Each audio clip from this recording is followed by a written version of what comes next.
Chapter का नाम है दो चर वाले रैखिक समीकरण युग्म। इसका एक्सरसाइज है विविध प्रश्नावली। ठीक है, आज हम क्वेश्चन नंबर 8 इसको सॉल्व करेंगे। इसके पहले ये सब जितना भी प्रश्न है इसको हम सॉल्व कर दिए हैं। अगर देखना चाहते हैं तो चैनल के प्लेलिस्ट में जाइए और उस वीडियो को देखिए।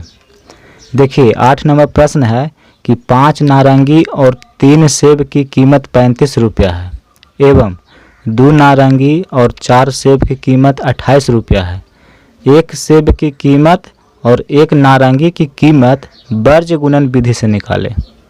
ठीक है, तो चलिए कह रहा है क्या चीज़ निकालने के लिए, एक सेब की कीमत और एक नारंगी की कीमत जो है निकालना है।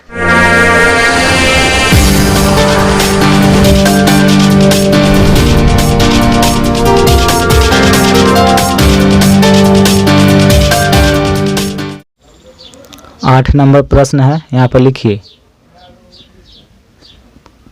मान लिया कि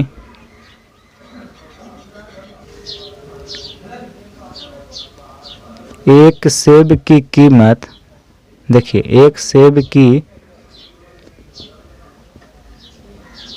कीमत बराबर 100 रुपया तथा एक नारंगी की कीमत y रुपया। एक सेब की कीमत 100 रुपया और एक नारंगी की कीमत y रुपया, ये मान लिए। अब यहाँ लिखिए पहला शर्त, शर्त क्या है, 5 नारंगी और 3 सेब की कीमत 35 रुपया है। 5 नारंगी और 3 सेब, देखिए एक नारंगी के दाम है y रुपया, तब 5 नारंगी की कितना कीमत हो जाएगा, 5y हो जाएगा, प्लस एक सेब की कीमत है 100 रुपया, तो 3 सेब की कीमत क्या होगा, 3x हो जाएगा। और ये टोटल जो इसका दाम है वो कितना है, 35 रुपया। ये समीकरण इसको हम एक मान लेते हैं। कैसे हुआ से देखिए, मान लीजिए कि एक नारंगी है, इसका दाम है 5 रुपया और आपको 5 नारंगी लेना है, तो क्या करेंगे, इसमें 5 से गुना कर देंगे तो 25 रुपया हो जाएगा। एक सेब की कीमत मान लीजिए कि 4 रुपया है और आपको 3 सेब लेना है, तो क्या करेंगे, इसमें 3 से गुना कर देंगे तो 12 रुपया। तो कह रहा है कि दोनों को जोड़िए कितना होता है, 25 और 12 कितना होता है, 37 होता है। ठीक है, यानी दोनों का जो दाम है टोटल 37 रुपया है। तो वही प्रश्न कह रहा है कि 5 गो नारंगी और 3 गो सेब, ये दोनों का कीमत जो है वो 35 रुपया है। इसको हम समीकरण 1 मान लिए। अब देखिए दूसरा शर्त, फिर प्रश्न को ध्यान से पढ़िए, एवं 2 नारंगी और 4 सेब की कीमत 28 रुपया है। 2 नारंगी और 4 सेब, देखिए 2 नारंगी, एक नारंगी के दाम y रुपया, तो 2 नारंगी के हो जाएगा 2y प्लस 4 सेब, तो देखिए 4x, एक सेब की कीमत 100 रुपया है, तो 4 सेब के हो जाएगा 4x और दोनों का टोटल कीमत जो है कितना है, 28 रुपया है। तो 28 हो गया, इसको हम मान लेते हैं समीकरण 2। अब हम क्या करेंगे, इस समीकरण 1 और समीकरण 2 को हम सॉल्व करेंगे, उससे x और y का मान निकल जाएगा। तो फिर यहाँ पता चल जाएगा कि एक सेब की कीमत कितना है और एक नारंगी की कीमत कितना है। लेकिन देखिए प्रश्न में कह रहा है कि वर्ज गुणन विधि से निकालिए, वर्ज गुणन विधि से आपको निकालना है। अभी तक हम जितने भी प्रश्न को सॉल्व किए हैं उसको लुप्तीकरण विधि से हम निकाले थे x y का मान। देखिए हम आपको बताते हैं, x y का जो मान होता है वो 5 प्रकार से निकाला जाता है। पहला होता है तुलनात्मक विधि, दूसरा होता है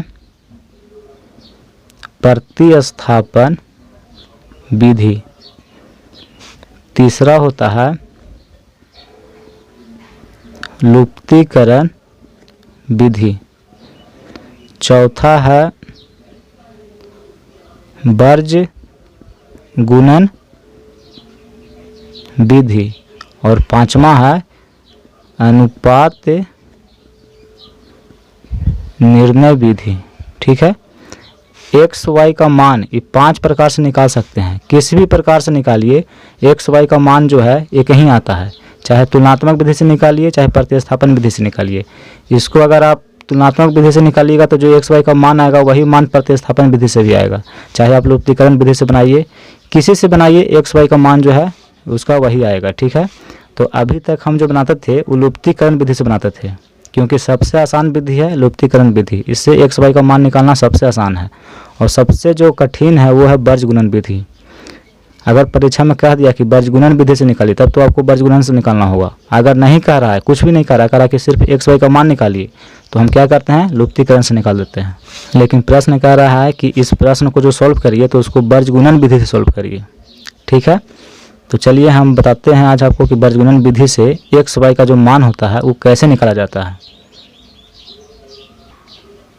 देखिए ध्यान दीजिएगा, सिखा रहे हैं कैसे बीजगुणन विधि से निकलता है। इसे बीजगुणन विधि, दो समीकरण रहता है, इस रूप में रहेगा। देखिए a x plus b y plus c बराबर 0, और एक और समीकरण रहता है d x plus e y plus f बराबर 0। ठीक है, दो समीकरण दिया हुआ रहता है। तो इसमें बीजगुणन विधि से एक्स वाई का मान कैसे निकलता है इसे देखिए। तो एक्स बटा बी एफ माइनस सी ई बराबर वाई बटा C D minus A F बराबर 1 बटा A E minus B D. ये कैसे हुआ इसको हम इसके लिए एक अलग वीडियो बना देंगे, लेकिन अभी आप सीख लीजिए कि इसका जो है अनुपात इस तरह से लिखा जाता है। अब देखिए इतना बराबर इतना करेंगे। ठीक है, तो देखिए यहाँ पे एक्स बट ये तीनों बराबर है एक दूसरे का, ये तीनों जो है आपस में क्या है बराबर है। तो हम क्या करते हैं कि एक बार इसको और इसको बराबर करते हैं और फिर एक बार इसको और इसको बराबर करेंगे। ठीक है, तो देखिए यहाँ पे एक्स बटा बी एफ माइनस सी ई बराबर 1 बटा इसको ले रहे हैं हम ए ई बट माइनस बी डी। ठीक है, और एक बार जो है इसके साथ इसको बराबर करिए, तो इधर देखिए वाई बटा C D minus A F बराबर 1 बटा A E minus B D. तो एक्स बराबर क्या हो जाएगा, देखिए इसको भेजिए यहाँ पर, जा करके यहाँ इसको गुना हो जाएगा, तो इधर क्या बचेगा सिर्फ एक्स बचेगा, और एक में इसको गुना करिएगा तो क्या हो जाएगा बी एफ माइनस सी ई बटा A E minus B D. यानी अगर इस तरह का रूप में समीकरण दिया हुआ है, दो समीकरण इस रूप में है, तो x बराबर जो है इतना होगा और y बराबर देखिए ये जाएगा इसके साथ, इधर बचेगा क्या y, तो y बराबर C D minus A F, इसमें 1 से गुना करेंगे तो ये हो जाएगा C D minus A F बटा A E minus B D. X का अगर मान निकालना है तो इस पर बैठाइए निकल जाएगा, और वाई का मान निकालना है तो इस पर जो है मान रख दीजिए तो वाई का मान निकल जाएगा। आप कहिएगा कि बी एफ क्या है, तो देखिए ये ए है, ये बी है, ये सी है, ये डी है, ई है, एफ है। ठीक है, तो हम रखते हैं। देखिए समीकरण 2 आपको दिया हुआ है, तो इसको जो है सबसे पहले इस रूप में लिखिए। ठीक है, इस रूप में इसको लिखिए। तो देखिए यहाँ पर ध्यान से 5y प्लस 3x बराबर 35 है। ठीक है, और यहाँ ध्यान दीजिएगा c जो है लेफ्ट साइड में है, राइट साइड में 0 है, तो इसको क्या करेंगे लेफ्ट साइड लेके आएंगे। तो लेफ्ट साइड लेके आएंगे तो क्या हो जाएगा, देखिए यहाँ पे इधर माइनस में 35 हो जाएगा, बराबर इधर क्या बचेगा 0। तो इस रूप में हम इसको लिख दिए, इसी रूप में जो है इसको हम लिखे हैं। ठीक है, इस समीकरण 1 है। समीकरण 2 देखिए इसको भी जो है इस रूप में लिखिए, यानी f जो है f को लेकर ये लेफ्ट साइड में। ठीक है, तो यहाँ देखिए 2y प्लस 4x बराबर 28 है, तो 28 को इधर लेकर आएंगे तो क्या हो जाएगा माइनस में 28 हो जाएगा बराबर 0। ये समीकरण 2 हो गया। देखिए इसको हम सुधार के लिख रहे हैं, बढ़िया से इसको लिखिए। देखिए y आगे है, x इधर है, तो इसको हम क्या करते हैं x को आगे लिखते हैं, y को यहाँ पे लिखते हैं। ठीक है, तो इसको आप ऐसे भी लिख सकते हैं 3x प्लस 5y माइनस 35 बराबर 0। ऐसे लिखिए या ऐसे लिखिए, दोनों क्या है एक ही चीज़ है। अब इसको भी देखिए x को आगे लिखिए, y को यहाँ पे लिखिए, तो ये हो जाएगा 4x प्लस 2y माइनस 28 बराबर 0। अभी सही हो गया। अब यहाँ पर देखिए a बराबर, a किसका गुणांक होता है तो x का होता है, तो a बराबर कितना है इसमें 3 है। b बराबर देखिए तो b बराबर है 5, c बराबर कितना है तो -35 है। d बराबर देखिए अब यहाँ से होगा d होगा e f होता है, तो d का मान है इसमें 4, e बराबर कितना है 2, f बराबर -28। ठीक है, ये लिख लिए। अब देखिए x बराबर क्या होता है बीजगुणन विधि में, बी एफ माइनस सी ई बटा A E minus B D. अब चलिए बी एफ है, बी का मान 5 है और एफ का मान -28 है, तो 5 गुना -28 माइनस है सी का मान -35 है और ई का मान कितना है 2 है। यहाँ देखिए -35 गुना 2 बटा ए का मान 3 है और ई का मान 2 है, तो 3 गुना 2 माइनस बी का मान 5 है और डी का मान कितना है 4 है, तो 5 गुना 4। इसी को सॉल्व कर दीजिए, x का मान निकल जाएगा। देखिए यहाँ पे 28 में 5 से गुना करिए,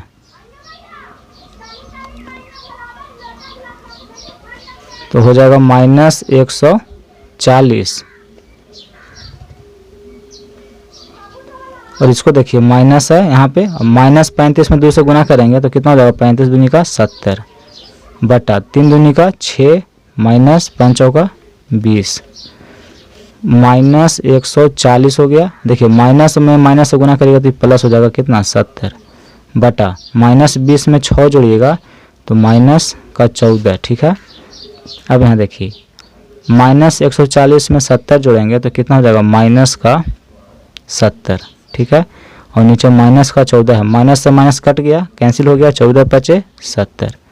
x का मान कितना निकला तो x बराबर 5 आया। अब देखिए y बराबर क्या होता है formula, C D minus A F बटा A E minus B D.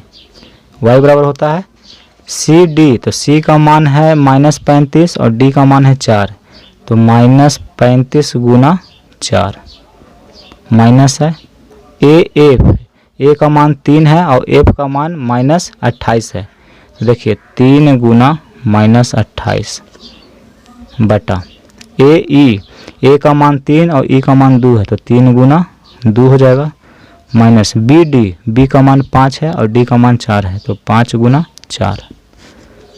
इसको सॉल्व करिए, -35 में 4 से गुना करिए, 5 चौके 20, 4 तिया 12 और 2 14, यानी माइनस का 140 हो जाएगा। ये माइनस है, 28 में 3 से गुना करेंगे, 8 तिया 24, 3 दूनी 6 और 2 8, यानी कि माइनस का 84 बटा 3 दूनी 6 माइनस 5 चौका 20 -140। देखिए माइनस माइनस ये हो गया प्लस का 84 बटा -20 में 6 जुटेगा तो ये हो जाएगा माइनस का 14। अब देखिए -140 में 84 क्या करना है, जोड़ना है,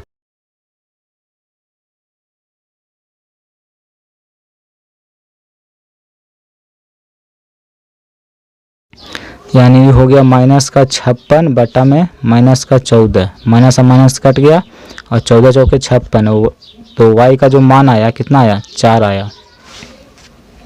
अब ध्यान दीजिएगा कि x का जो मान आया है 5 आया है और y का मान आया है 4। ठीक है, तो अब ध्यान दीजिए प्रश्न में कि x को हम क्या माने हैं, एक सेब की कीमत माने हैं और y को एक नारंगी की कीमत हम माने हैं। तो यही कह रहा था निकालने के लिए, तो यहाँ पे लिखिए अतः एक नारंगी की कीमत बराबर y रुपया, y का मान आया है 4 यानी कि 4 रुपया, तथा एक सेब की कीमत बराबर 100 रुपया, और x का मान आया है 5 रुपया। तो यही इस प्रश्न का आंसर हो जाएगा। इसमें कह रहा था वर्ज गुणन विधि से जो है निकालिए, तो वर्ज गुणन विधि से निकालने में देखिए कितना टाइम लग गया। ये थोड़ा बड़ा रहता है इसलिए लड़का जो है इसको जल्दी बनाता नहीं है। लुप्तीकरण से आसान होता है, लुप्तीकरण से बना देता है। लेकिन अगर आपको प्रश्न दे दे कि वर्ज गुणन विधि से ही बनाइए, तो फिर आपको वर्ज गुणन विधि से ही बनाना होगा। ठीक है, लिख लीजिए इसको।